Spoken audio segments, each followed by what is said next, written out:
Olá, boa noite a todas e a todos que acompanham o canal Resistentes. Hoje é uma terça-feira, 16 de março de 2021, são 20 horas e 2 minutos. Nós vamos dar abertura aqui a uma série de programas que estamos fazendo sobre este livro, Utopias para Reconstruir o Brasil, da editora Quartier Latam, uma obra organizada pelo Gilberto Bercovitch, João Sixu e René Aguiar, que coordenaram 54 autores que abordam esse tema, Utopias para Reconstruir o Brasil. Antes de trazer o nosso convidado de hoje, eu quero registrar nossa solidariedade às famílias e amigos e amigas de mais de 281 mil óbitos da Covid-19, uma pandemia trágica, uma média móvel que está alcançando 2.000 mortes diárias no Brasil, uma troca de ministro da Saúde que mais aponta numa troca de 6 por meia dúzia, dado que a primeira declaração que ele fez ao assumir a pasta do Ministério da Saúde é que quem manda na política de condução e gestão da pandemia é o presidente da República. Ele está lá para cumprir ordens. E agora não temos um general, temos um médico, cardiologista, presidente de uma entidade médica. Então, é uma declaração que não aponta para nenhum referencial otimista de condução nacional da pandemia, que assume a cada dia contornos trágicos. O que nos resta é tentar acreditar que a Frente Nacional dos Governadores consiga criar uma coordenação nacional e que organize um lockdown, que é o que todos os cientistas e especialistas têm indicado para que a gente recue no número de contaminação e de óbitos no Brasil. Muito bem, feito esse registro, eu vou trazer para a tela aqui o nosso convidado de hoje, que é o nosso querido professor Alisson Leandro Mascaro, que contribui nesse livro com o título Teses sobre Desenvolvimento e Capitalismo, onde ele aborda em 10 pontos este título, e que tem como eixo central, Mascaro, se você me permite, de todos que eu li, que eu pude ler, são 54 autores, eu já li por volta de 8, você me parece ser a única alternativa de uma utopia revolucionária. Muitos apontam para uma utopia mais reformista, e isso é muito instigante, e isso particularmente me toca fundo. Você coloca como eixo da sua análise que um modo de produção que tem a forma, a mercadoria como núcleo e a valorização do valor como dinâmica estará sempre comprometido com o processo de acumulação de poucos em detrimento da miserabilidade da imensa maioria. Sendo assim, Mascaro, eu passo para você, se possível, tentar fazer uma síntese dos 10 pontos que você aborda no livro, cujo título, repito, Teses sobre o Desenvolvimento e Capitalismo. Seja muito bem-vindo, é um prazer imenso te receber mais uma vez aqui no canal Resistentes. Estimado Cláudio, boa noite, uma alegria muito grande falar a você, a todo o público que acompanha o canal Resistentes. E o canal Resistentes tem tido cada vez mais um papel de extrema relevância para abrir as mentes, para formar a consciência do nosso povo. Então, é com muita alegria que nesta noite eu estou aqui para, junto com Cláudio Passos e todas e todos, avançarmos nesta estrada de luta intelectual e de combate nesta sociedade de tanta opressão e uma sociedade estruturada na exploração.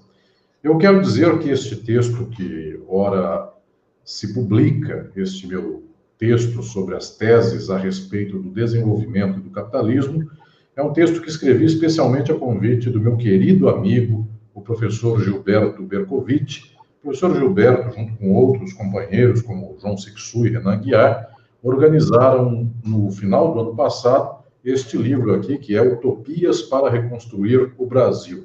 E só pela lombada dele, que eu já mostro aqui para vocês, vocês percebem que este livro aqui tem quase 1000 páginas. E este livro foi publicado pela querida editora Quartier Latam do Brasil, esta editora muito especial para mim, porque é a editora de muitos dos meus livros, e o seu editor, Vinícius Vieira, é alguém que sempre colaborou e sempre se predispôs a editar o mais avançado pensamento crítico sobre o direito e a sociedade, de tal modo que o convite do meu querido amigo, professor Bercovitch, a ele aceitei prontamente, e este texto meu é o texto de abertura deste livro, Utopias para Reconstruir o Brasil.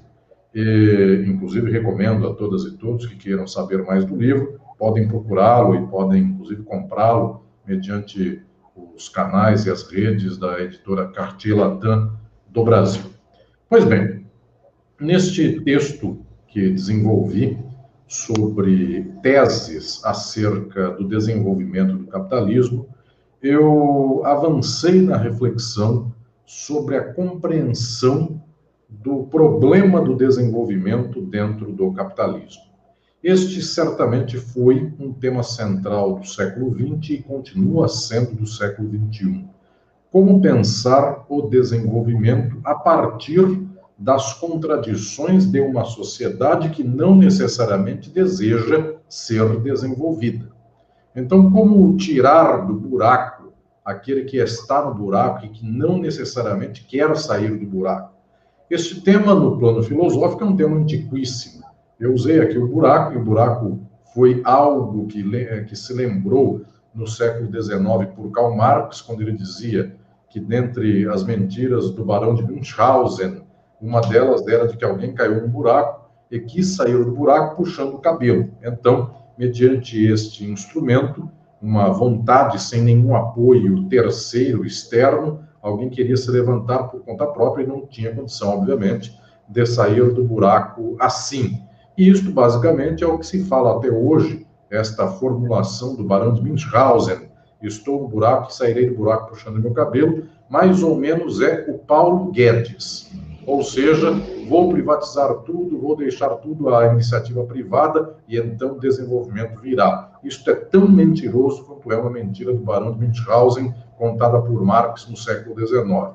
Mas eu lembro também, estimado Cláudio e todas e todos que me acompanham nesta ocasião, que este tema de sair do buraco é um tema já antigo, tão antigo quanto a filosofia. Platão, se referindo a Sócrates, utilizava o mito da caverna como uma espécie de mote para pensar uma sociedade que não quer sair daquele seu buraco ou da sua caverna. Portanto, quem saía da caverna via a luz e voltava, ele era morto. E Sócrates é o paradigma deste que, teoricamente, viu para além da caverna e voltou e foi morto pelos seus cidadãos, co-cidadãos, concidadãos atenienses. Pois bem, estou dizendo isto porque não serve para nós esta alternativa que até hoje é bastante utilizada de fazer uma espécie de convencimento moral da burguesia ou do Estado brasileiro ou daquelas que são as chamadas elites dominantes do país para que elas queiram se desenvolver. Quando começou o processo do golpe atual, que teve por símbolo, eventualmente, mais decisivo o impeachment de Dilma Rousseff, mas vem de um pouco antes e se estende até os dias de hoje, com símbolos também deletérios, como a Operação Lava Jato e a ascensão ao poder de Bolsonaro e outros fenômenos mais. Neste momento, muita gente dizia assim, quando estava surgindo o movimento golpista do Brasil, a burguesia não dará um golpe, não acabará com a estrutura com a qual se baseia, na qual se baseia, porque ela não pode dar um tiro no próprio pé. Como é que ela vai acabar com o BNDES? Como é que ela vai acabar com o financiamento público para ela própria? O pato da Paulista não pode ser inflado por muito tempo. E o pato foi inflado por muito tempo. E a burguesia brasileira vendeu empresas na Bacia das Almas. E a Petrobras foi levada para o precipício. E a organização burguesa nacional nada fez contra isso. Pelo contrário, aplaudiu e continua aplaudindo Paulo Guedes, o neoliberalismo, esta destruição da organização econômica nacional. Então não há juízo moral a fazer. Não adianta dizer, vou despertar os instintos desenvolvimentistas da classe burguesa brasileira. Esses instintos não há. O que temos na sociedade brasileira, eu falarei aqui, começando o texto que desenvolvo e está publicado neste livro, eu falarei do final para o começo. Começarei, portanto, das últimas questões que anuncio nesta minha reflexão. O que nós temos para o país já é muito suficiente para a burguesia brasileira e internacional. O país já é o que deve ser para o capitalismo. Ele já é uma espécie de território à disposição para a exploração infinda de multinacionais. A Vale do Rio Doce já entrega o que a riqueza do capitalismo central deseja, portanto, os minérios brasileiros. Os latifúndios brasileiros já entregam para o exterior estas monoculturas que são vendidas também a preço vil para que o exterior possa saciar sua fome ou sua necessidade de produtos agrícolas de um modo bastante confortável. Então, o Brasil já é o que é. E a burguesia nacional também já se considera muito feliz com o papel que representa interna e externamente.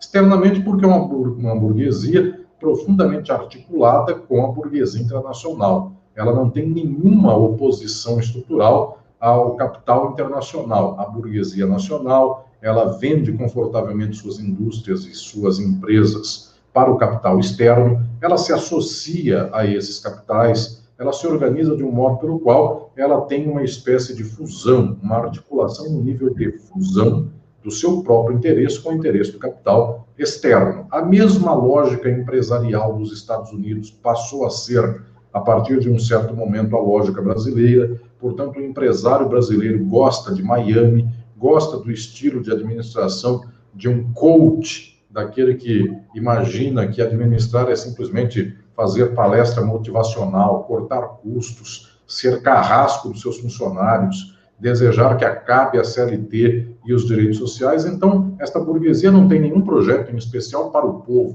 para o desenvolvimento nacional do país, das potencialidades do país. Ela não quer acabar com o latifúndio, ela é o latifúndio. Ela não quer acabar com a exploração mineral do país, ela vive dessa exploração mineral. Portanto, nós não temos aqui nenhuma oposição, nenhuma contradição decisiva entre os capitais brasileiros e os capitais estrangeiros. Se nós não temos isso, não adianta eu esfregar o capitalismo do Brasil versus o capitalismo estrangeiro e dizer, o estrangeiro está matando o nacional. Sim, é verdade, ele está matando o nacional, mas o nacional não está em oposição ao estrangeiro, ele está numa condição complementar submissa. Então, há um espaço econômico nacional, isto efetivamente há, no entanto, esse espaço não se revela em contradição estrutural com o capital internacional, se revela de modo complementar. Dito tudo isto, não adianta, como por muito tempo tem sido feito, eu chegar para o capital brasileiro e dizer, tome uma postura nacionalista, tome uma postura em favor do povo brasileiro, pare de desmatar, pare de queimar a floresta amazônica, melhore, inclusive, incremente economicamente a exploração da floresta e pare de fazer queimadas simplesmente para, posteriormente, utilizar a terra como pasto. Não, efetivamente, a terra será queimada até o último espaço onde houver árvore para fazer aí uma espécie de grande pastagem e depois, quando o Brasil acabar, inclusive no nível ecológico, inclusive no nível ambiental, esta burguesia tem tanto e tanto e tanto dinheiro que ela vai para onde ela quiser. Ela vai para Miami, efetivamente. Ela não precisa ficar morando nos espaços degradados. Então, o que estou falando aqui é que não adianta juízo moral dizendo o capitalismo se melhorará porque uma burguesia nacional fará o desenvolvimento do país contra o capital exterior. Toda vez que assim se deu, com esta ilusão, nós observamos que a burguesia reiteradamente optou pelo golpe, optou por uma posição antidesenvolvimentista, e é muito na rebarba que houve um capitalista ou outro que preferiu a luta nacionalista do que desmontar o país e entregá-lo para o exterior. Então, os Delmiros Gouveias da vida, lá das Alagoas, são pouquíssimos no país, efetivamente.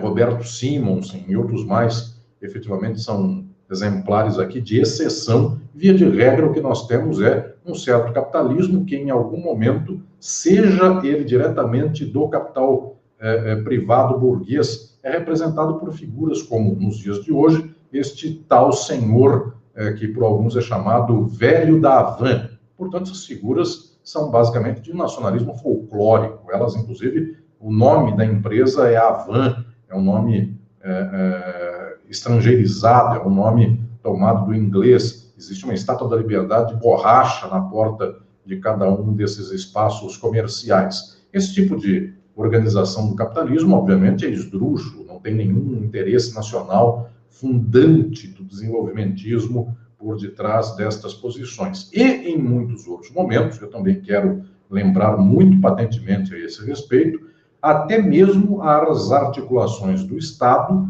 não foram articulações de sustento de um padrão econômico desenvolvimentista. O Estado porta as mesmas contradições do capital. Esta tese é a tese central que eu desenvolvo no livro Estado e Forma Política. Esta obra, nela eu tenho a ocasião de desenvolver uma consideração sobre o Estado que tira o Estado de uma certa ilusão de que ele sempre será um elemento contraposto ao interesse privado, particular, capitalista, individual, e ele sempre será o bem comum. Ele não é o bem comum, ele é derivado das formas do capital, da forma mercadoria, portanto, ele porta essas contradições. Claro, todos os estados do mundo, por serem estados, eles não são nenhum burguês em específico, em particular. Portanto, eles têm uma autonomia relativa em face dos burgueses. Efetivamente, o Estado pode buscar empreender, pode criar empresas estatais, estas empresas podem tensionar o quadro econômico da burguesia, dos capitais privados, quanto a isso não há dúvida. No entanto, eu não posso imaginar que o Estado tenha o condão de se sustentar por si próprio.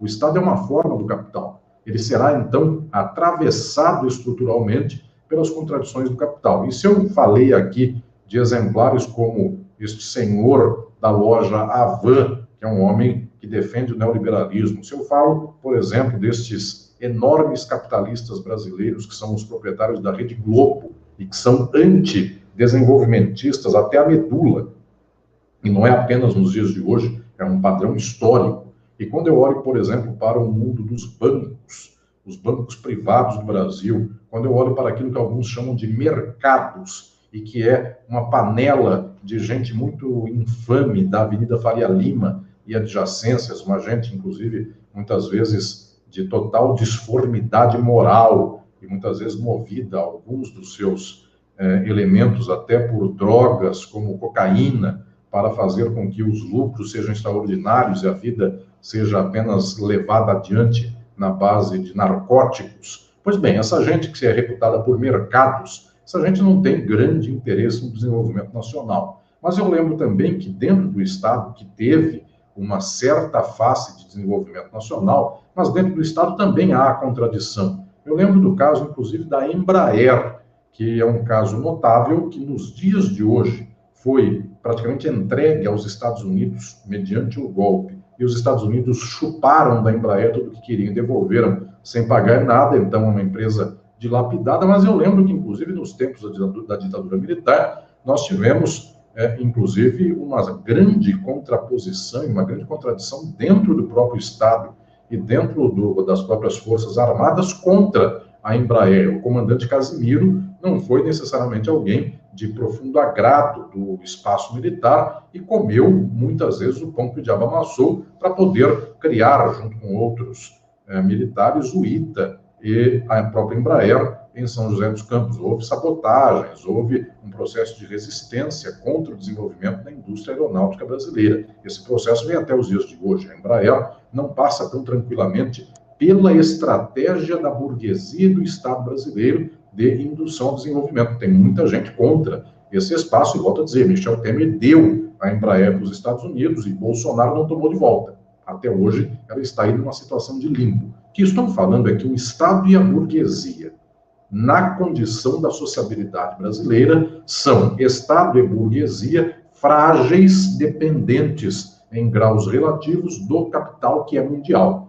Portanto, a sorte do capitalismo mundial é a sorte do capitalismo brasileiro, e o grau da contradição existe, mas é um grau menor do que aquela contradição estrutural necessária para colocar o Brasil contra o jogo capitalista mundial. Então, basicamente, resumindo esta reflexão na sua entrada do porquê desenvolvi esta minha reflexão sobre teses acerca do desenvolvimento do capitalismo, nós, nas condições que temos, nós não temos um dínamo, nós não temos um motor próprio que faça com que a burguesia brasileira queira o desenvolvimento capitalista nacional, nem tampouco temos um Estado que assim o queira. A ditadura militar foi para barrar esse processo, de lá até hoje, o Estado brasileiro, praticamente em todo esse período, que fez foi privatizar, sabotar a reestatização e sabotar a nacionalização de empresas. Alguns momentos se estancou a privatização, mas nem força para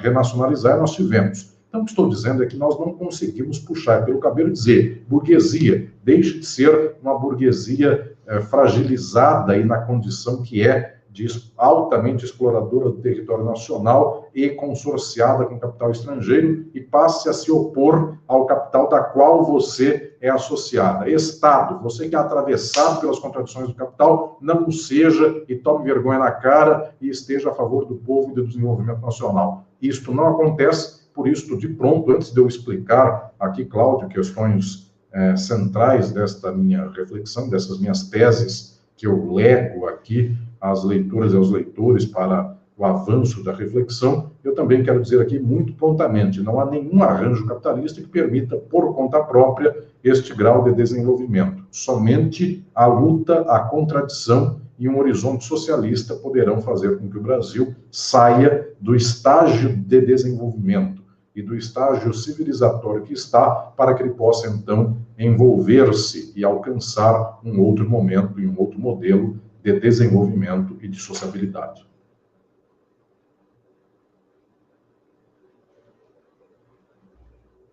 Sem som, Cláudio. Desculpa, tirei o som, meus cachorros latiam. Eu dizia que eu tenho muita gente aqui no chat nos acompanhando, estão muito atentas.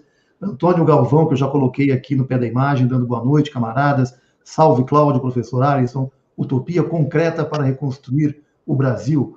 Nicolau Queiroz também dando boa noite, Márcio José, Matheus Almeida, que também é integrante do canal, dando salve, camaradas, Ricardo Santaella Rosa, nosso amigo comum de Catanduva, dando boa noite a todos e todas, Catanduva presente, diz ele. Quem mais está aqui? O professor Valdemares Guissardi, sociólogo também, aliás, é um filósofo da educação, professor Valdemar Guissardi, colaborador aqui do canal. Seja muito bem-vindo, professor. Rodrigo Sampa, Juliano Soares Santos, Fátima Salles. É muita gente aqui, professor. Algumas perguntas já estão sendo colocadas, mas eu talvez vou deixar qualquer questão para a gente colocar no ar no final da sua apresentação. Vamos reservar os últimos 10 minutos para as questões que eu puder selecionar ao longo da live. Quero dizer também que nós estamos numa transmissão simultânea com uma TV de João Pessoa.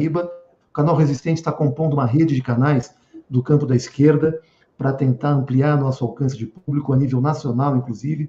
Já temos uma parceria com uma TV Resistência Contemporânea de Palmas, Tocantins, TV da professora Daniela, lá do Rio Grande do Sul. Enfim, estamos compondo uma rede de canais e sempre que possível fazemos transmissões simultâneas. E esta é uma delas. O público de João Pessoa, Paraíba, está nos assistindo simultaneamente com o canal Resistentes pela TV Roda de Conversas. Então sejam todos muito bem-vindos. Quero pedir inscrições, likes e compartilhamentos, tanto para quem está aqui no canal Resistentes, quanto para quem está assistindo também pela TV da Paraíba Roda de Conversas. Se inscrevam no canal, deixem like, compartilhem, comentem a live, que isso ajuda a impulsionar. Para aqueles que pudessem se tornar membro dos canais, tanto aqui do Resistentes quanto da TV da Paraíba, façam também, que isso fortalece a luta do campo de esquerda e progressista.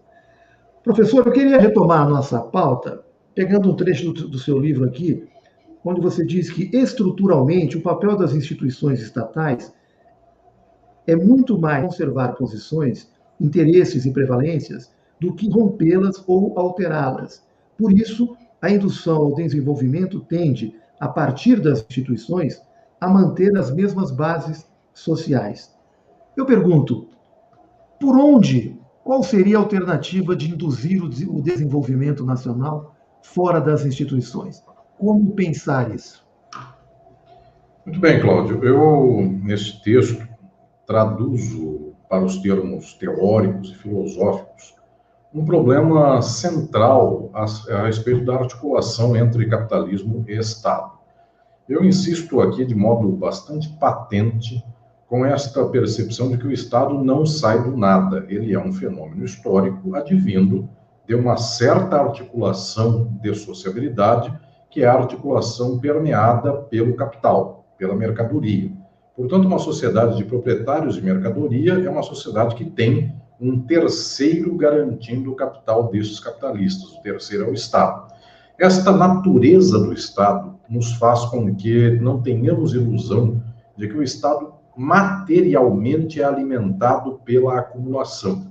Então, os Estados do mundo, eles não podem irromper contra a escalada da acumulação.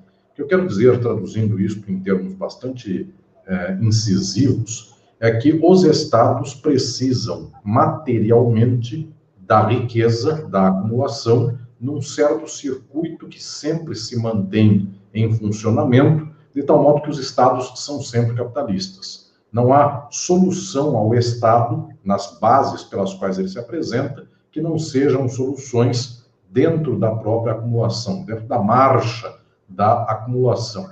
Daí, não há nenhum Estado do mundo que, por conta própria, venha fazer desenvolvimento econômico, venha fazer distribuição de riqueza, venha dar casa para todos e venha fazer com que as satisfações sociais sejam plenas. Isso só acontece quando, por cima desta organização política e por cima deste modelo econômico e contra esta institucionalidade política e contra o modo de produção, se faz uma luta aberta, frontal, revolucionária. Então, os casos que tivemos pelos quais o povo toma o poder são os casos nos quais nós fazemos uma outra articulação política que pode confrontar as bases econômicas dadas. Então, eu dou aqui alguns exemplos concretos. A União Soviética, em especial no seu início, na experiência dos sovietes, a China, por muito tempo também, na sua Revolução Chinesa, e em especial no tempo da Revolução Cultural, e tantos outros povos do mundo, os povos do terceiro mundo, que enfrentaram diretamente os capitais internacionais e o imperialismo. Eu dou também aqui, no caso da América Latina, o exemplo de Cuba. O que nós temos é um processo de guerra, de luta e de superação de padrões institucionais e econômicos mediante esta forja de um processo revolucionário. Então, mediante isso, mediante uma força que se contraponha à ordem existente, nós temos efetivamente um processo pelo qual, contra uma dada ordem de força e de poder, apresentamos outra dada ordem de força e de poder. Então, é poder contra poder. O que eu estou dizendo aqui é de um nível de uma leitura profundamente materialista, concreta.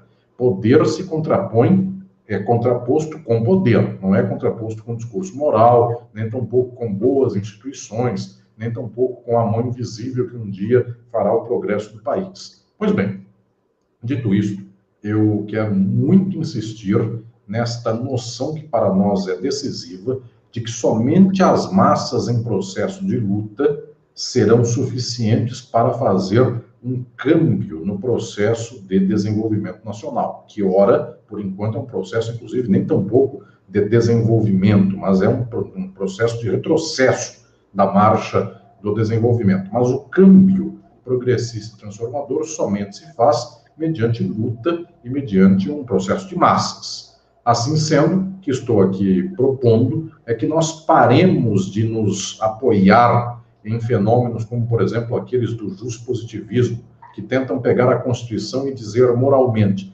mas a Constituição, em seus princípios, atenta em favor do desenvolvimento nacional, ela propugna tais e quais interesses sociais, direitos individuais, direitos sociais e, portanto, a Constituição deveria orientar a política para que a política se fizesse em favor de tais ou quais projetos nacionais. É exatamente contra isso que eu falo. Não se pode lastrear a força de um processo de contraposição dialética de luta apenas numa institucionalidade jurídica, normativa, em noções ou normas ou postulações no campo juspositivo constitucional, porque a Constituição não tem outra força a não ser a força da própria sociabilidade. Se ela tem a força a partir do Estado, o Estado tem força a partir do capital. E se a população, se as massas tomam o poder, então, a partir daí, um processo de outra orientação de princípios, ou de regras, ou de normativas constitucionais, se faz a partir de quem instaura o novo poder. Dito deste modo, eu não creio que nós possamos iluminar o STF para que ele tenha grande vanguarda progressista no que tange ao desenvolvimento nacional. Nós observamos, inclusive, que a Petrobras e as empresas públicas brasileiras, estatais, elas têm sido fatiadas, e o STF permite fatiamento. Eles dizem assim: não pode matar o coração, pode cortar o pé, a perna, o braço, etc. e tal. Preservem o coração. Mas o que é um coração? Só ele, que não pode cortar o coração no meio. Mas se eu tiro o coração do corpo ou tiro o corpo do coração, aí sim, esse coração não serve para nada. Então, no final das contas, ele vai ser empalhado.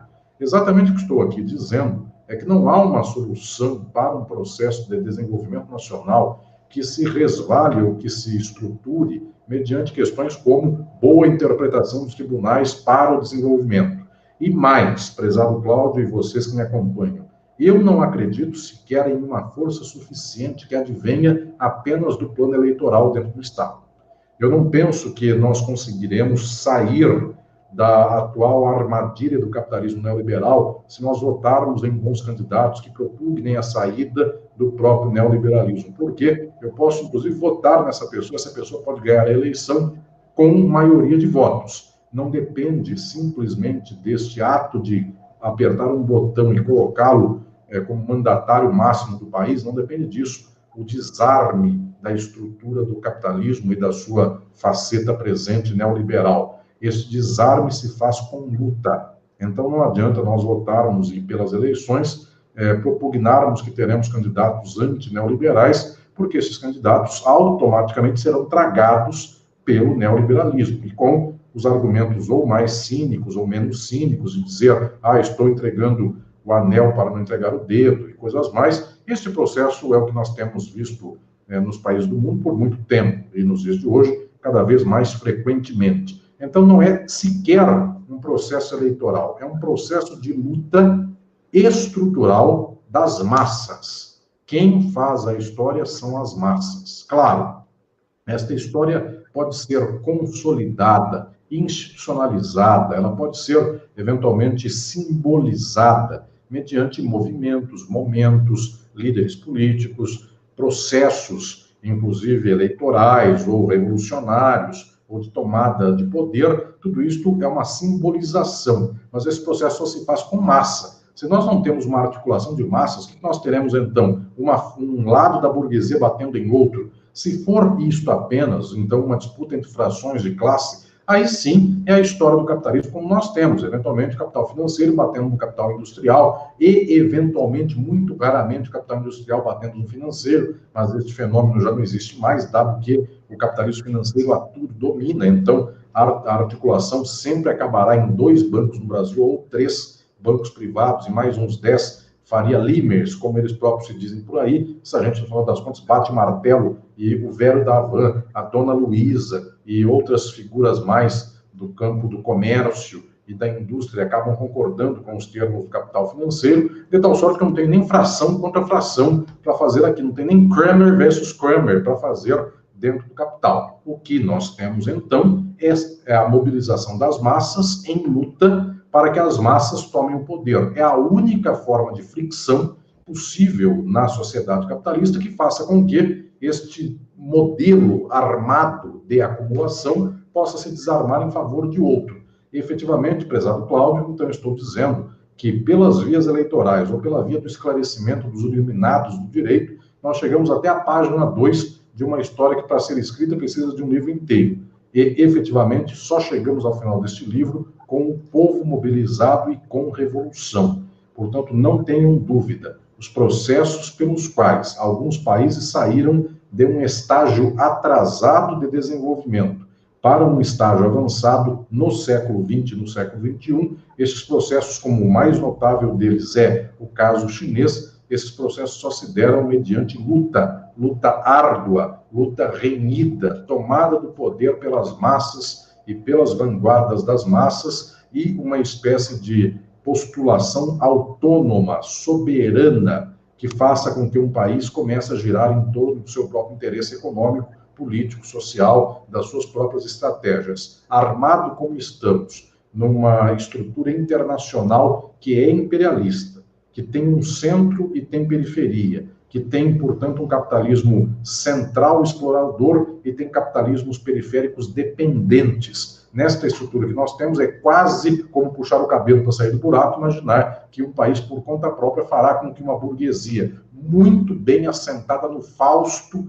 e no luxo e na ordem que advindo da escravidão e que nos dias de hoje se põe enquanto faustosidade, que esta burguesia um dia resolva ser uma burguesia competitiva interna e externamente, não só uma burguesia bem alocada numa certa ordem geral de exploração e que essa burguesia resolva investir contra aqueles que sempre a sustentaram. O mesmo se dá com instituições, dado que a sua pergunta foi sobre o Estado, o mesmo se dá com instituições do Estado. Como é que eu acreditarei que as forças armadas de um país como o Brasil, que faz quase um século, são muito bem assentadas numa espécie de acordo simbiótico, de uma certa dependência e subsidiariedade em relação aos Estados Unidos, como é que ela vai acordar do nada e vai dizer, não, agora eu sou contra os Estados Unidos? Se faz 70, 80 ou 90 anos que a sua ideologia é em favor do capital estadunidense, é em favor, inclusive, de acordos de financiamento militar, de armamento do país conforme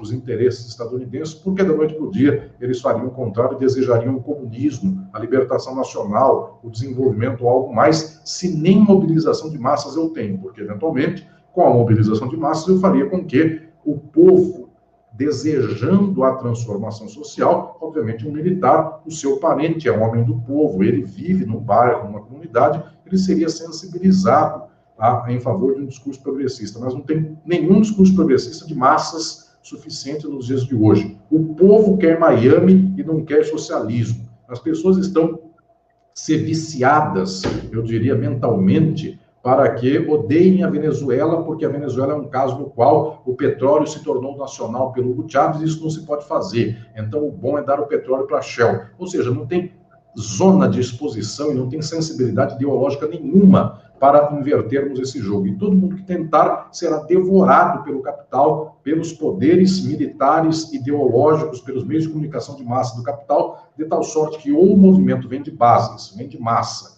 e efetivamente se faz contra esta trajetória atual de desenvolvimento, ou então nós vamos mais uma vez ver uma geração pregar moralmente por boas coisas, e a partir daí, então, não seria aquilo que nós postulamos, e que o professor Berkovitch, com muita felicidade, postula no título do livro, utopias para reconstruir o Brasil, não seriam utopias concretas, seriam simplesmente utopias abstratas, utopias que querem porque querem. Mas também, da editora Cartier Latam do Brasil, para quem quiser se interessar mais, eu tenho um livro, que é a minha tese de livre-docência, que é Utopia e Direito. Ernst Bloch é a ontologia jurídica da utopia, obra na qual eu desenvolvo a ideia de que a esperança e o mote de utopia que nos orienta deve ser um mote de uma utopia concreta, uma utopia que tenha pé no chão e saiba o que tem que enfrentar ou que tem que desarmar para chegar lá. Apenas dizer assim, tomara que o povo se conscientize, tomara que a burguesia tome vergonha na cara e deixe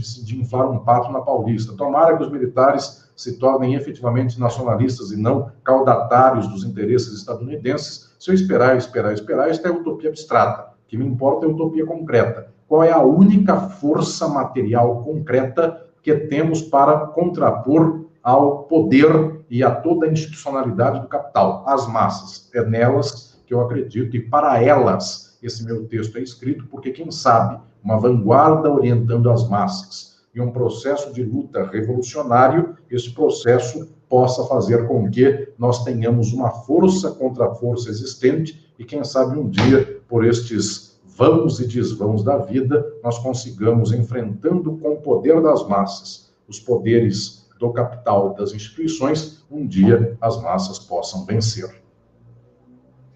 Professor Mascaro, diante dessa perspectiva da luta de massas, você propôs recentemente, e foi acolhida a proposta pelo deputado Gilberto Braga, da formação de núcleos... Glauber Braga, desculpe. A formação de núcleos socialistas de luta. Gostaria de te ouvir um pouco sobre isso, mas eu também vou encaixar aqui uma pergunta do Leandro Sebagi, mas fazendo ainda uma introdução a respeito do impacto do pronunciamento do Lula no dia 10 de março, quarta-feira passada, que deu uma mexida no tabuleiro político nacional, tentando reorganizar as forças de oposição a este governo. E o Leandro Sebagi pergunta o seguinte: é possível mais uma conciliação de classes no Brasil, que parece estar sendo planejada com a recente aceno da burguesia ao Lula?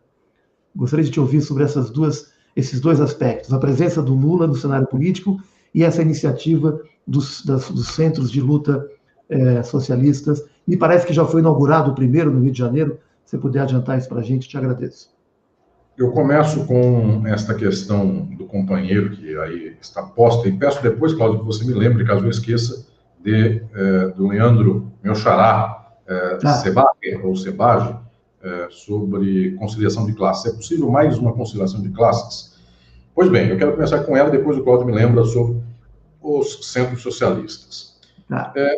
Não existe esta postulação, prezado xará, Leandro, sobre a possibilidade de mais uma conciliação de classes, porque toda a sociabilidade capitalista opera uma conciliação de classes. Eu vou falar aqui uma questão filosófica muito elevada, eventualmente que demanda uma compreensão teórica bastante refinada, só que todas e todos vão entender o que estou aqui dizendo. Eu vou contra o senso comum. As pessoas dizem assim: o Lula, no seu mandato, nos seus 2 mandatos, mais um dos mandatos da Dilma, ou os mandatos da Dilma, eles operaram uma conciliação do Brasil entre capital e trabalho. Alguns dizem, Getúlio, lá atrás, também fez uma outra conciliação do Brasil. JK, no seu mandato, tentou fazer uma conciliação do Brasil. Pois bem, ok, todo mandato governamental dentro do Estado capitalista opera uma forma de conciliação. Minha questão não é que o JK, que o Getúlio, que o Jango, que o Lula e que a Dilma tenham operado conciliações. Sim, os 5 operaram. A questão é que todas as estruturas do Estado capitalista do mundo também operam. Então, o que eu vou dizer aqui para vocês é que também o Temer operou uma conciliação de classes, e também o Bolsonaro operou uma conciliação de classes, e também o Fernando Henrique, e também o Itamar, e também o Collor, e também o Sarney, e também o João Figueiredo, e também o Geisel, e daí para trás todos os demais, e também os futuros farão isso. Então, não adianta dizer assim, o Lula vai operar uma conciliação de classes, porque todos operam. A questão é que conciliação de classes cada um faz. Portanto, cada um faz de um jeito. Como é a conciliação do Temer e do Bolsonaro? A conciliação do Temer e do Bolsonaro é dizer assim: eu não lhe dou direitos sociais, eu não lhe dou condições econômicas, mas eu lhe dou uma espécie de consolo social na base de impedimento de novos costumes culturais, sexuais e afetivos. Isso é conciliação, sim, porque eu fomento o povo para que o povo sinta constrangimento, sinta incômodo com questões como sexualidade, empoderamento das mulheres, luta do movimento negro, luta LGBTQIA+.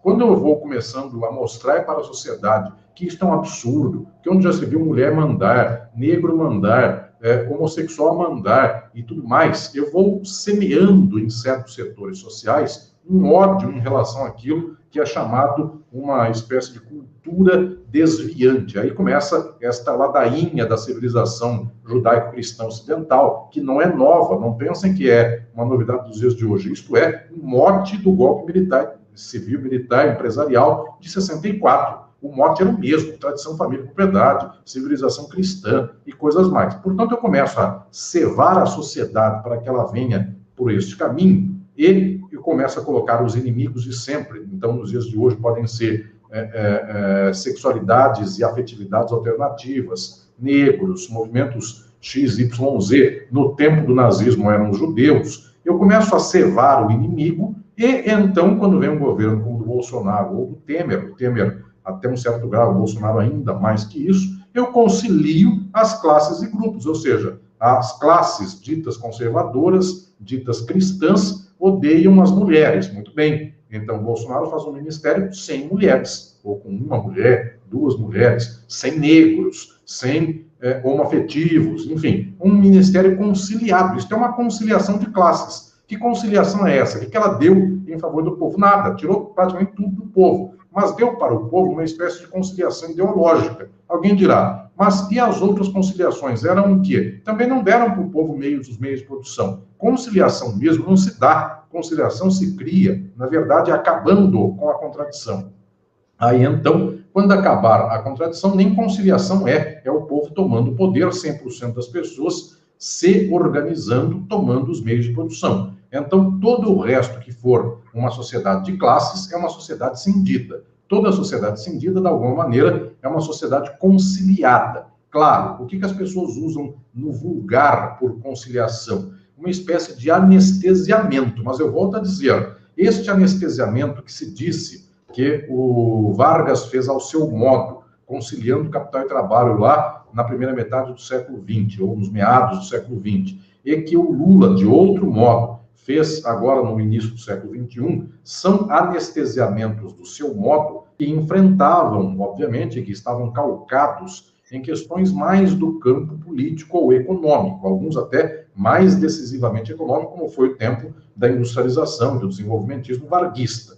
Pois bem, então, era o louvor do trabalhador, que tinha o bonde de São Januário, enfim, mais um operário que vai trabalhar, sou eu, esse operário. Tudo isso fala no nível econômico. E é verdade que nos dias do pós-democratização, da pós-ditadura militar, falou-se muito mais uma embocadura, eu chamaria republicana, legalista, jurídico-política, do que econômica. Então, era a cidadania, a república, enquanto no Vargas nós falávamos bem o trabalhador, a trabalhadora. Mas tudo bem, o partido que fez esta forma de conciliação de classes nos dias atuais, até pouco tempo atrás, também se chamava Partido dos Trabalhadores. O que estou dizendo é que são conciliações. Mas estou falando, o Bolsonaro também faz conciliação. Ele não é simplesmente uma exploração aberta. Guardem, o nazismo também era conciliatório. Era altamente conciliatório a estas massas fascistizadas alemães que acreditavam que o inimigo era o judeu. O judeu era o rato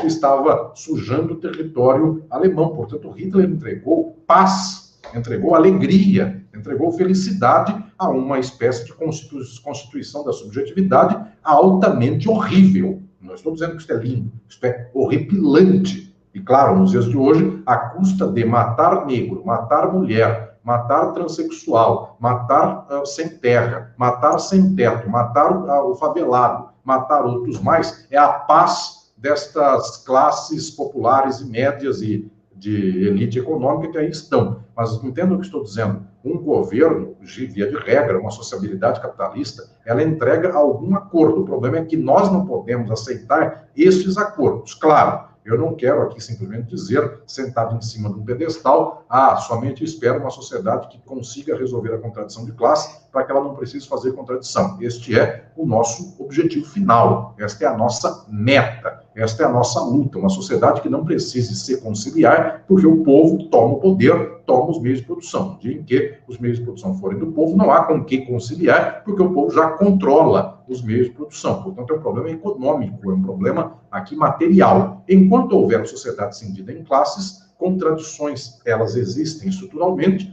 e conciliações se apresentam. A pergunta fundamental é, estas conciliações são favoráveis a quem? Porque a do Bolsonaro é favorável a este 0,1% do capital da elite capitalista brasileira e internacional, que estão tomando o patrimônio brasileiro inteiro, e para o povo, o que eu chamo de conciliação é exatamente isso, que mais ou menos é um circo. Então, eventualmente, o Bolsonaro apregoando que não merece uma tal deputada ser estuprada, e as pessoas chamam a isso de mito e coisas mais. Então, é uma conciliação, eu diria, do nível das migalhas ideológicas de uma subjetividade desgraçada. Mas volto a dizer, a entrega de alguma coisa. Porque se não fosse a entrega de nada, haveria 100% de oposição das classes populares, que são 95% do Brasil, contra o Bolsonaro. E, no entanto, o Bolsonaro, no dia de hoje, se houver eleição amanhã, ele ganha a eleição. Então, as classes estão gostando disso. Alguma coisa ele entrega enquanto conciliação. E que coisa é essa? Volto a dizer, posso chamar de circo, tese do pão e circo, nem pão tem, é mais circo do que pão, mas, enfim, alguma coisa ele entrega. Exatamente a conciliação que permite um arranjo que venha a superar a condição atual, deve ser uma conciliação tensa e mais favorável aos setores dinâmicos e populares dos trabalhadores do que provavelmente para o capital. Conciliação possível é dizer, eu quero sair daqui, chegar lá, eu me concilio parcialmente com você na espera de que eu o destrua. Só que esta conciliação, do jeito que está, é uma conciliação que simplesmente dá, volto a dizer aqui, pão e circo, mais circo do que pão até, e as pessoas estão por aí felizes, anestesiadas, alegres, porque agora o Brasil efetivamente é uma sociedade cristã, é uma sociedade do bem, da moral e dos bons costumes, sendo que políticos dos bons costumes são Marcelo Crivella, pastor Everaldo, e defendendo a moral e a família cristã é uma tal senhora deputada Flor de Lis, que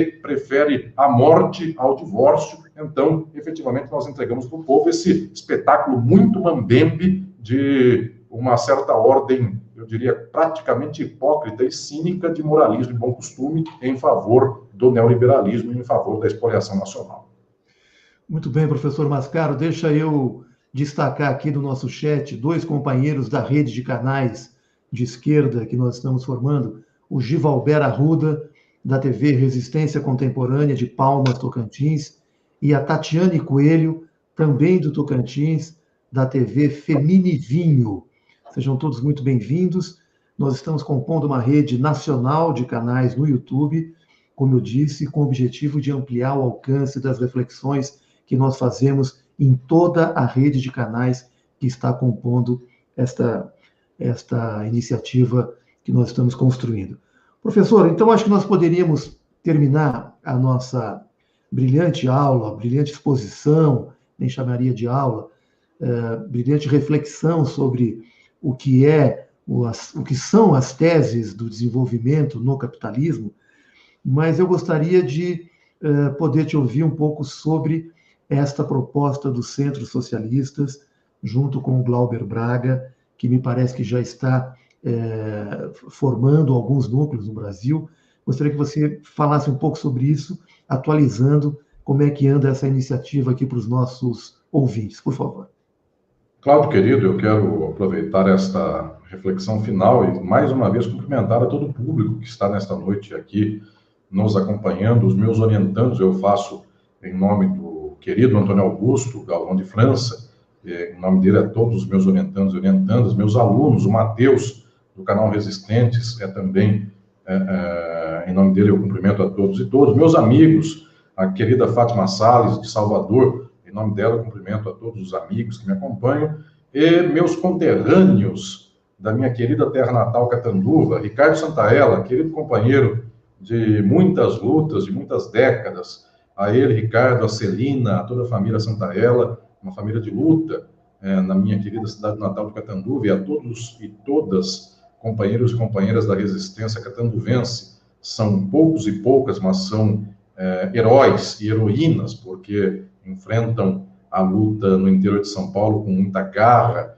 e muita energia. Então vai um abraço especial também a todas e todos vocês. E o Cláudio é meu amigo de 700 anos, então ele sempre me dá alegria desta luta em conjunto aqui no canal Resistentes. Pois bem, eu quero falar agora, nesse momento final, sobre os centros socialistas. O deputado Glauber Braga, que tem uma proeminência e uma atividade de muito entusiasmo e muita coragem na luta socialista, ele fez uma live comigo no final do ano, uma entrevista, e nessa entrevista eu falei a ele de um tema que nos últimos anos eu tenho proposto e tenho levantado, que é o da luta de bases. É um tema, até nos dias de hoje, relativamente desconhecido pela maioria dos companheiros e companheiras de esquerda, que se interessam muito, eles são muito sensibilizados, eu diria, muito entusiasmados pela luta eleitoral imediata. Então, o Lula vai, o Lula não vai, chama de vice quem vai ganhar a eleição, quem tem mais potencial para enfrentar o Bolsonaro. Isso, em geral, é o entusiasmo de 98% dos companheiros e companheiras de esquerda. Essa gente que tem estratégias por aí, se vale a pena ganhar uma eleição de deputado, se vale a pena chamar tal companheiro para disputar a candidatura ao Senado. Vejam, isso basicamente é o discurso da esquerda faz 50 anos.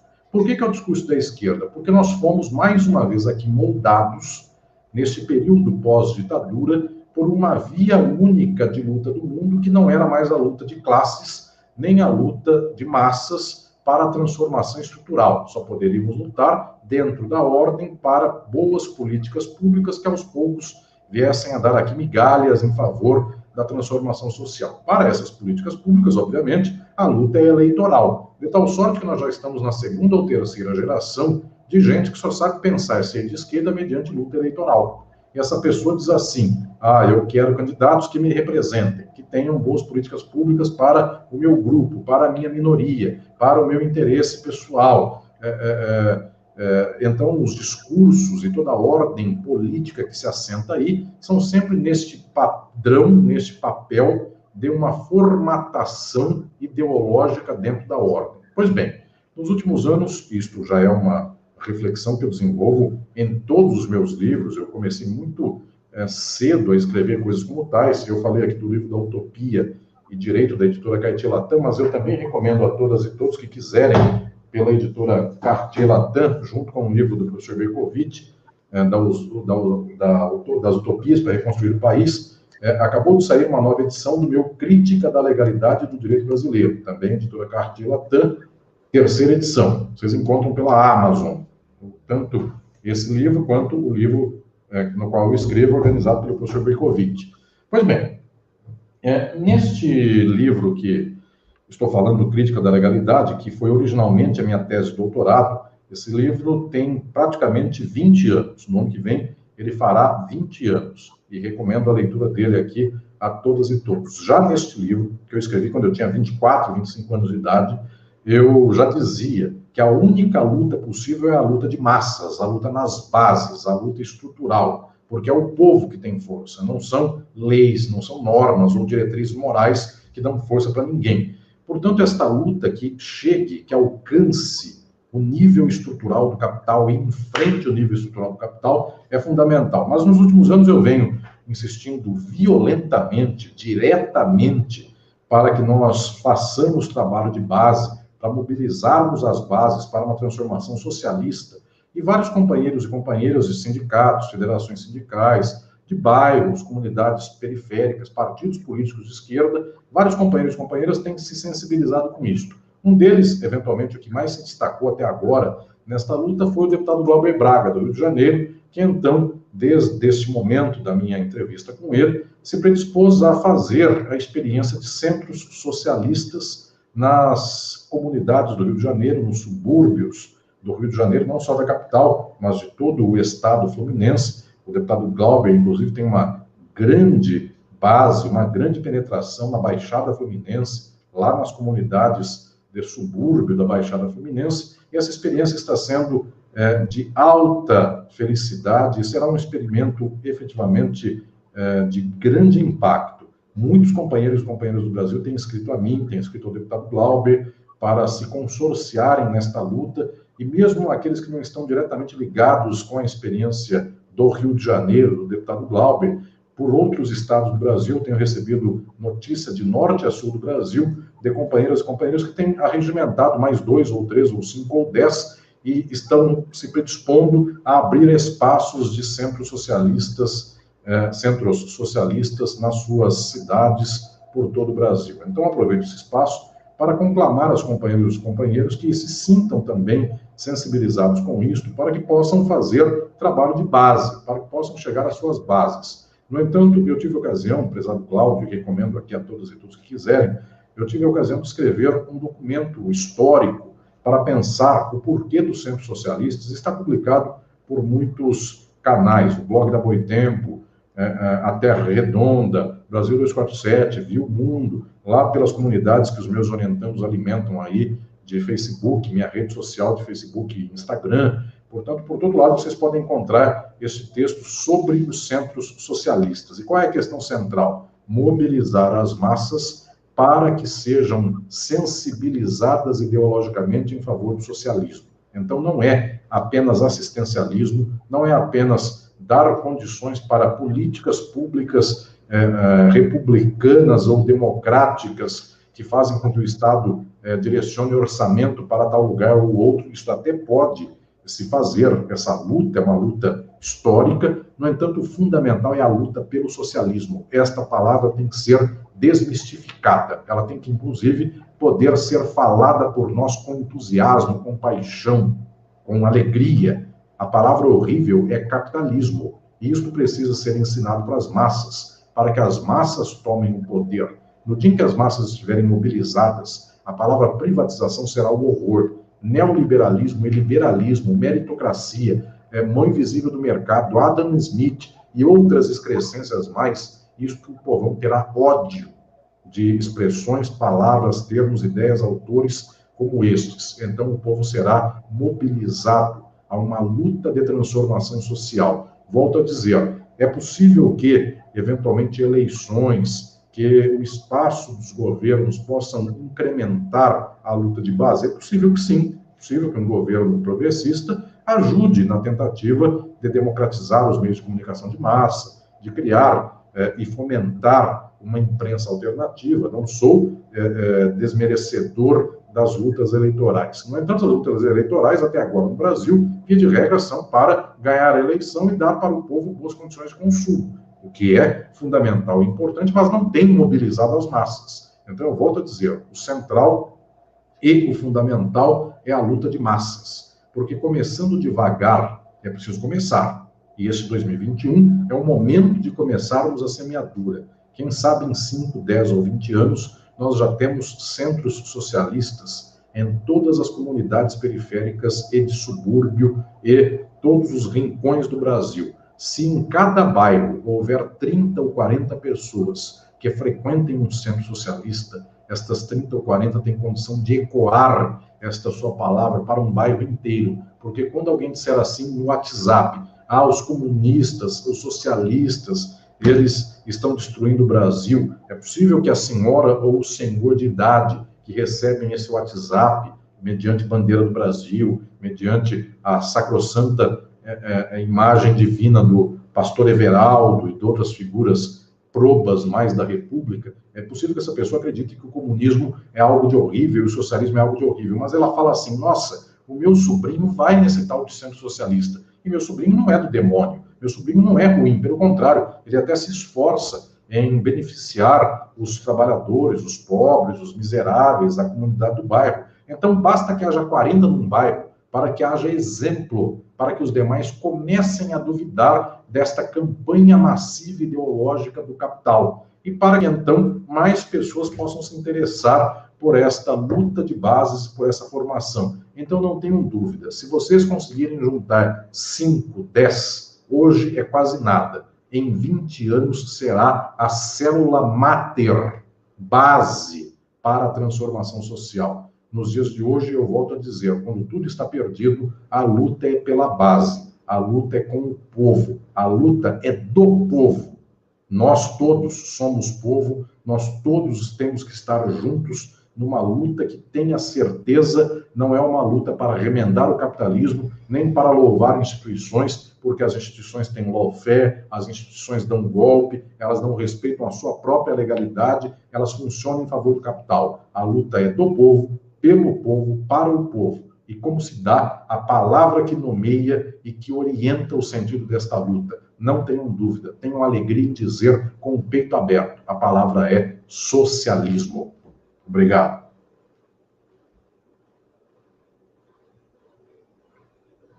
Cláudio, sem som. Eita, eu sempre fecho aqui e esqueço de abrir. Eu dizia, professor, primeiro agradecendo a sua participação mais uma vez no canal Resistentes, mas o público no chat está pedindo para que você seja mais frequente aqui no canal. Eu sei que a sua agenda é muito absorvida pelos compromissos acadêmicos e de trabalho, com outras lives que você atende também, mas sempre na medida do possível, nós traremos aqui o professor Mascaro, que é sempre muito bem-vindo, com as suas brilhantes reflexões, que nos enchem de energia para a luta que nós temos pela frente. Essa que é a grande missão aqui do canal Resistentes, e o professor Leandro Mascaro faz isso com maestria. Quero lembrar, professor, que antes dessa live, eu fiz uma conversa também por live com a Angélica Lovato, e ela me pediu para que te transmitisse um forte abraço. Faço aqui de público essa... A ela também, querida Angélica. Legal. Eu vou encerrar essa nossa live, professor, com a sua última frase do trabalho aqui no livro Utopias para Reconstruir o Brasil. Diz assim: a história é aberta, a utopia é concreta, o desenvolvimento é possível. Se existir de modo vitorioso e perene, ele será socialista. Uma boa noite a todos, muito obrigado, todos que nos acompanham pelo chat, todos que irão nos acompanhar. Peço inscrições, like, compartilhamento aqui e na TV Roda de Conversas lá da Paraíba. Uma boa noite. Mascaro, eu vou pedir para você ficar só 2 minutos em off, que eu tenho uma palavrinha para dar com você. Muito obrigado a todos. Amanhã, diálogo de 20 minutos com o professor Dalbor e às 17 horas com o sociólogo Dalto Silveira. Até lá, uma boa noite a todos. Tchau, tchau.